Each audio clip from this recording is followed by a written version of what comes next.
Halo teman-teman semuanya, kembali lagi di ruang belajar Akil. Di sini aku Syifa yang akan bacain cerita hari ini. Dan aku hari ini bakal bacain cerita yang berjudul Berenang Itu Asyik, yang ditulis oleh Anik Wijaya dan diilustrasikan oleh Hani Juita. Yuk langsung kita mulai. Sasa selalu suka bila Dimas datang. Dia bisa bermain apa saja dengan sepupunya itu. Kesukaan mereka adalah catur Jawa. Mereka dapat memainkannya di mana saja.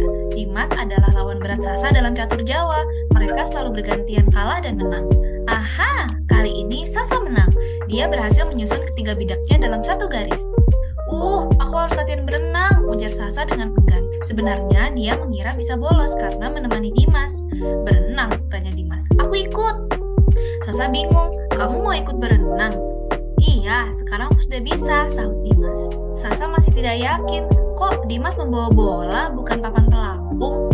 Kamu bisa pakai pelampungku, kata Sasa kemudian. Bagus juga kalau mereka bergantian memakai pelampung. Sasa nanti punya alasan untuk berlatih lebih sebentar. Ayo Sasa, Dimas begitu bersemangat. Dia langsung turun begitu ibu memarkir mobil. Iya, sahut Sasa.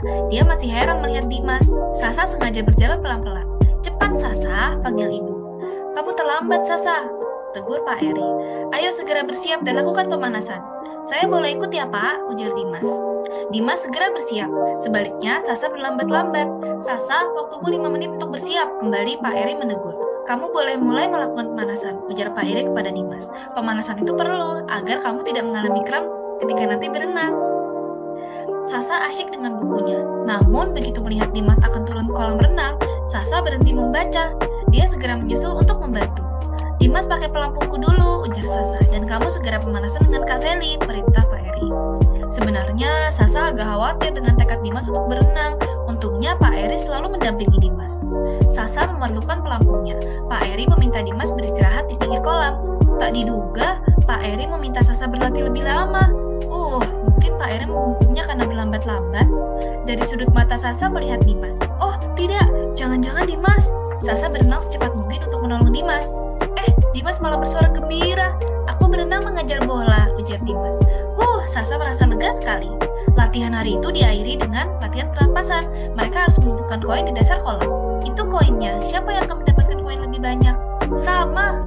Jam latihan sudah berakhir. Padahal Sasa masih ingin terus bermain di kolam. Nah, ini kita akan mengenal lebih dekat nih ya sama Dimas. Dimas ini dalam cerita ini mengalami hambatan gerak. Dimas ini memakai alat bantu yang disebut prostesis. Prostesis adalah alat bantu yang dibuat menyerupai anggota tubuh. Alat bantu ini berfungsi untuk menggantikan anggota tubuh. Jadi di sini dalam cerita ini Dimas itu memiliki alat bantu gerak ya, jadi berupa kaki itu. Makanya si Sasa ini sedikit khawatir ketika tahu Dimas ini ambisi untuk berenang gitu ya.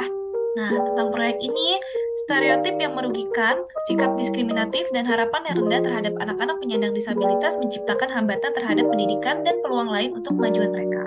Untuk menjawab tantangan ini, The Asia Foundation ini di Indonesia dan di Kepulauan Pasifik berkolaborasi. Ya, jadi proyek ini tuh ingin menghancurkan stereotip yang merugikan kalangan disabilitas. Dan di Asia Foundation ini bersama Kepulauan Pasifik ini berkolaborasi teman-teman untuk menulis 10 cerita yang menormalkan representasi anak-anak penyandang disabilitas dan menunjukkan kemampuan mereka. Gitu. Jadi kalian bisa menikmati cerita ini dengan teks, audio, atau bahasa isyarat. Oke, ceritanya sampai di situ, dan dari cerita itu kita bisa mendapatkan pesan moral ya teman-teman, bahwa disabilitas atau ketidakmampuan seseorang itu tidak akan menghalangi seseorang itu menuju sebuah keberhasilan. Jadi kalian tidak boleh mudah menyerah dalam menggapai sesuatu, karena seseorang disabilitas saja memiliki semangat yang begitu tinggi dalam melakukan suatu hal yang sebenarnya sangat jauh dari kemampuannya, seperti itu. Jadi jangan ragukan kemampuan kalian dan terus melakukan yang terbaik. Cerita hari ini sampai di situ dulu. Sampai jumpa.